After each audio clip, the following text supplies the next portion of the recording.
지금 현재 부동산의 매물들이 쌓이고 있다고 합니다. 그 이유는 뭐냐면 임성배 TV. 보는가 덴데크. 지금 현재 부동산의 매물들이 쌓이고 있는 상황이라고 합니다.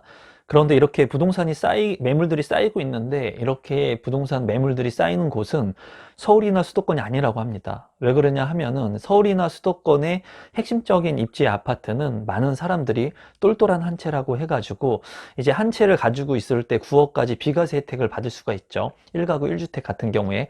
그렇기 때문에 많은 사람들이 핵심적인 입지 아파트는 보유하려고 하는 보유 전략을 쓰면서, 나머지 이제 지방에 있는 지역들에 가지고 있었던 부동산들을 이제 하나 두 개씩 처분을 하고 있다고 합니다. 그러한 이유에 대해서 오늘 좀 살펴보려고 하는데요. 그래서 지금 현재 지방 중소도시의 부동산 시장은 굉장히 매물들이 쌓여가고 있다고 해요. 그리고 거래가 안 된다고 합니다.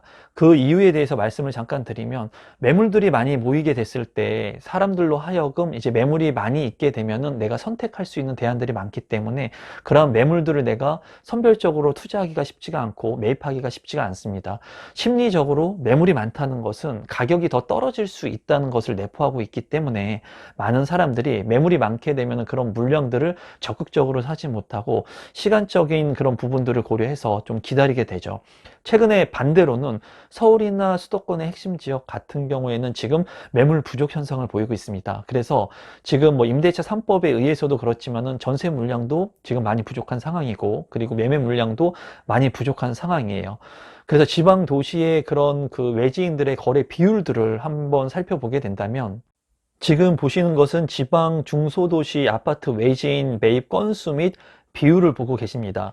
여기에 보면은 지방 중소도시 같은 경우에는 이제 강원, 충북, 충남, 경북, 경남, 전북, 전남 지역의 합계이고요. 수도권과 광역시, 제주 등은 제외된 자료예요.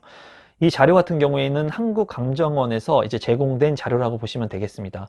그래서 이렇게 표를 보시면, 막대 그래프를 보게 된다면 5월과 6월과 7월은 이제 1만 건이 넘게 매입 비율이 나와 있죠, 건수가.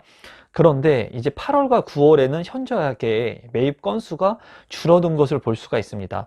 7월 10일에 이제 부동산 대책 이후에 이러한 매입 건수가 좀 줄어든 것으로 보이고, 외지인의 매입 비율을 본다고 하더라도 7월까지는, 5월, 6월, 7월은 그래도 어느 정도 외지인이 지방 중소도시에 그러한 부동산을 매입했다면, 이제 8월과 9월 같은 경우에는 현저하게 외지인이 매입한 비율이 감소하고 있는 것을 여러분들께서 볼 수가 있습니다.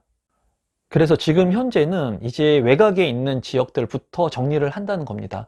그러니까 자기가 가지고 있는 이러한 그 포지션을 선택을 했을 때, 내가 이제 한 채만을 가지고 간다면 당연히 똘똘한 서울이나 경기도 수도권에 있는 핵심적인 1급지의 입지 아파트를 보유하고 나머지는 처분을 하는데, 여기에서 첫 번째가 지방에 있는 중소도시 물건들, 매물들을 처분을 하고, 그 다음에는 수도권에 있는 매물들 외곽 지역부터 하나 두 개씩 처분을 한다고 하는 겁니다.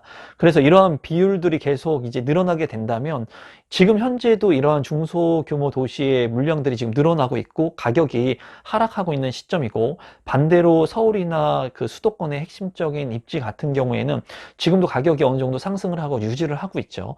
그렇기 때문에 향후에 이런 양극화가 굉장히 크게 벌어질 수 있다는 생각이 듭니다. 그래서 지방 같은 경우에 만약에 직주 근접에 수요층들이 없는 지역들 같은 경우에는 우리 구독자분들께서 물량이 싸고 그리고 많은 선택적 대안이 있다고 해서 그러한 아파트나 그러한 부동산을 매입하는 것은 조금 고려해 볼 필요가 있다고 보여져요.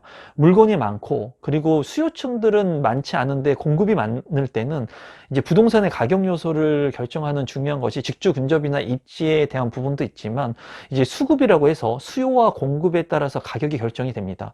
그런데 지금 현재 같이 외곽 지역에 있는 이런 중소 지역 도시 같은 경우에 물량들이 계속 늘어나고 있다는 것은, 공급 물량이 늘어나기 때문에 이제 수요와 공급을 봤을 때는 수요를 기반으로 기반으로 한 공급이 맞지 않는다는 거거든요.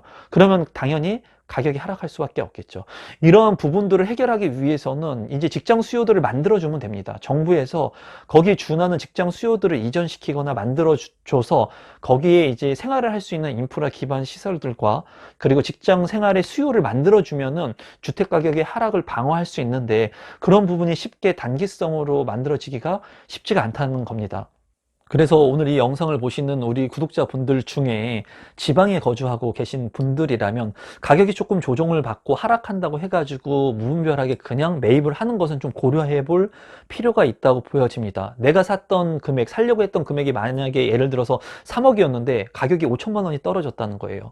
그러면 많은 사람들이 그 가격이라고 하는 것에 너무 주안점을 둬가지고 상대적으로 5천만 원이나 떨어졌기 때문에 그러한 주택이나 부동산을 선별적으로 매입하는 경우가 많거든요.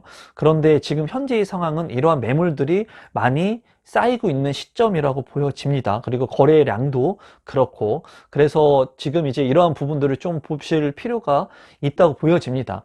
그리고 이렇게 물량이 또 쌓이는 이유에 대해서는 똘똘한 한 채를 보유하기 위한 그러한 부분도 있지만, 이제 세금에 대해서 조금 말씀을 드리면, 다주택자 같은 경우에 이제 중과세율에 대한 부분이 내년 6월까지 한시적으로 감면이 되기 때문에, 이제 감면이라고 하기보다는 중과세율 적용이 6월 이후부터 되기 때문에 그때까지는 어느 정도 그 많은 물량들을 좀 소화해 낼 수 있는 그런 부분들이 있어 보입니다.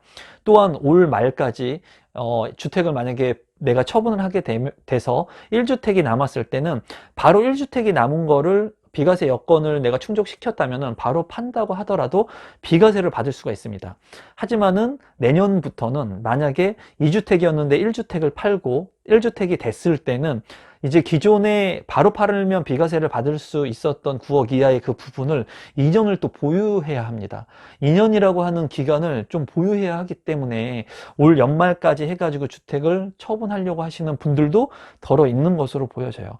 그래서 부동산 같은 경우에는 이제 세금적인 부분, 심리적인 부분 이런 것들이 결합돼 가지고 부동산의 시장의 공급과 수요를 어느 정도 형성한다고 볼 수가 있는데, 지금 현재 서울이나 수도권의 핵심적인 지역들은 이제 많은 사람들이 관심을 갖고 있기 때문에 심리적으로 가격을 더 올라가고 있는 시점이라고 보여지고, 그리고 이제 지방 같은 경우에는 많은 사람들이 물량을 많이 내놓고 이제 똘똘한 한 채만을 보유하려고 하는 전략들을 쓰기 때문에, 그리고 지금 현재 청약 같은 경우도 1주택자까지는 그래도 1순위 여건을 주죠. 2주택자 이상부터는 1순위 청약 자격에 제한을 둡니다. 그래서 2주택자 이상부터는 1순위 아파트 청약에 신청을 할 수가 없지만 1주택자부터는 그래도 추첨제 물량을 통해서 그 1주택 처분 조건을 해가지고 청약 신청을 하게 된다면 청약 신청이라고 하는 1순위 조건을 활용할 수가 있습니다.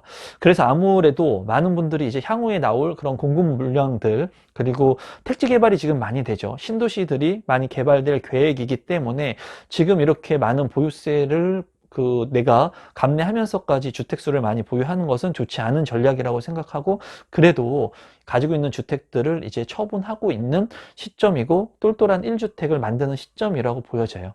그래서 구독자분들께서는 지금의 이러한 흐름 정도는 알고 계시면 좋을 거라고 생각을 합니다. 중요한 것은 양극화가 더 격차가 벌어지고 있다는 느낌을 받습니다. 제가 이런 것을 봤을 때 많은 사람들이 인구가 감소해서 주택 가격이 떨어지지 않을까요? 라는 질문들을 많이 하시는데, 아무리 인구가 감소해도 강남에 있는 그 고퀄리티의 아파트에 들어갈 수 있는 사람은 한정돼 있는 겁니다. 그래서 늘 그 수요는 가지고 있다고 생각하시면 돼요. 그렇기 때문에 항상 제가 얘기하는 것은 핵심적인 입지에 개발 계획을 가지고 있는 입지에 그런 아파트들을 내가 미리 선점해서 내 집 마련을 하게 된다면 시간이 지남에 따라서 그런 개발의 이익들이 반영이 될 것이고 가격 하락에 방어를 할 수가 있을 겁니다. 하지만은 지방이라든가 수도권에서도 외곽 지역에 있는 아파트들을 내가 무분별하게 패닉 바잉 해가지고 매입을 하게 됐을 때는, 만약에 정말 최악의 경우가 온다고 했을 때는 이 아파트의 가격을 내가 방어할 수 없는 그런 주택을 가지고 있게 될 수도 있다는 거예요. 그래서 여러분들께서 지방에 만약에 주택을 매입을 하려고 고려하셨던 분들이라면 실거주 요건으로 사기에는 지금 좋은 포지션 안에 들어온 것 같아요. 스탠드 안에 들어온 것 같은데 내년 6월까지 이제 가격이 만약에 많이 조정되게 된다면 내 집 마련을 할 때 조정된 가격을 내가 매입할 수 있는 좋은 전략이 될 수도 있다고 생각을 하지만 단순히 무분별하게 내가 실거주 여건도 아닌데 그리고 입지가 좋지도 않은 그런 지방에 있는 아파트를 매입하시는 것은 단지 가격만으로 매입하는 것은 조금 신중히 고려해 볼 필요성이 있어 보입니다. 그리고 서울이나 수도권 같은 경우에는 지금 많은 사람들이 핵심적으로 서울 수도권의 물량들을 가지고 있고 매각을 안 하려고 하죠. 1주택을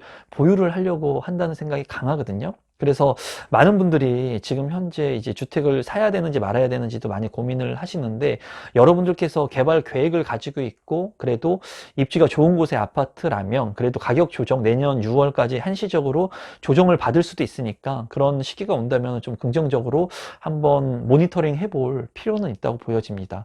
그래서 지금 수도권과 외곽에 있는 지방에 이런 양극화되고 있는 그런 편차가 굉장히 뚜렷하게 이제 조금씩 보이고 있는 시점이라고 보여집니다. 그래서 수도권 지역하고 지방 지역이 약간의 온도차를 보이고 있고 그러한 부분들은 지금 세금에 대한 부분들을 절세하기 위한 전략으로 많은 사람들이 지방에 있는 중소도시의 물량들을 이제 매물로 내놓고 있고 가격들이 실제로 많이 떨어졌다고 합니다. 하락을 하고 있다고 하고 만약에 지방에 계신 분들이라면 그러한 부분들을 또 좀 스스로 뭐 여기 얘기한 아까 제가 그래프를 통해서 말씀드린 그런 지역에 거주하고 계신 분들이라면 주변의 그런 분위기를 한번 잘 보실 필요성이 있을 것 같습니다. 그래서 무조건 아파트 청약만을 바라보기보다는 가격이 지금 떨어지고 있으니까 이러한 곳에서 만약에 입지적인 측면에서 좀 좋은 곳이 있다면 눈여겨보실 필요성이 있다고 보여져요. 왜냐하면 가격이 서울 같은 경우에는 지금 살려고 해도 매물이 많이 부족하고 살 수가 없는 시장이라면 지방 같은 경우에는 반대로 지금 매물이 늘어나고 있고 가격이 조정을 받고 있는 시기라고 보여지거든요.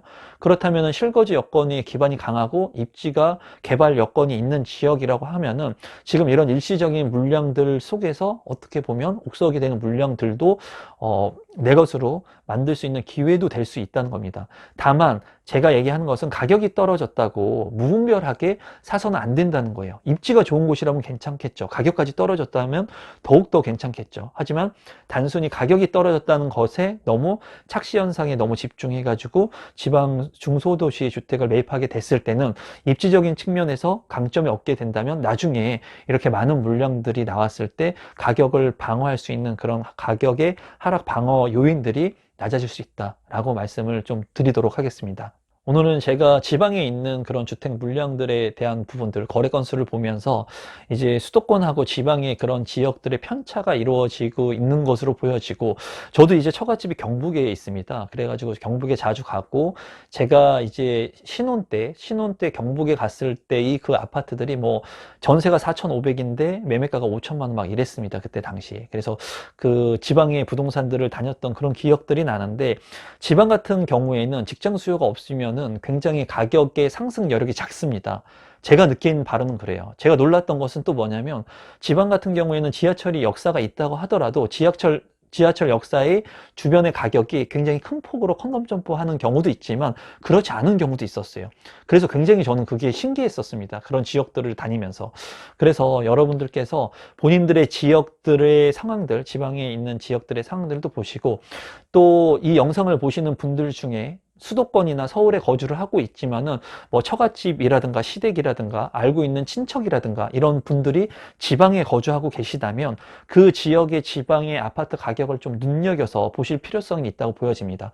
내가 가지고 있는 지역뿐만이 아니라 수도권 지역뿐만이 아니라 내가 거주하고 있지 않아도 내 지인들이 살고 있는 지역, 내 친척들이나 가족들이 살고 있는 지역의 아파트들을 관심 있게 계속 보시면서 거기에 대한 가격의 변동률이 어떻게 변하는지 지속해서 보고 거기에서 또 기회가 있을 수 있습니다, 여러분. 그래서 오늘은 서울과 그리고 수도권에 대한 가격에 대한 그런 부분들, 그리고 거래에 대한 그런 부분들을 보면서 제 생각을 조심스럽게 공유해 봤습니다. 오늘도 마지막까지 제 영상을 시청해 주셔서 감사드리고, 제가 그냥 자연스럽게 가지고 있는 생각을 공유하는 겁니다. 이런 영상들은 여러분들께서 제 영상을 보시고 제 의견을 100% 수렴할 필요는 없고, 임성배라고 하는 사람은 이런 생각을 가지고 있구나, 그래서 받아들일 수 있는 부분들만 받아들이시면 됩니다.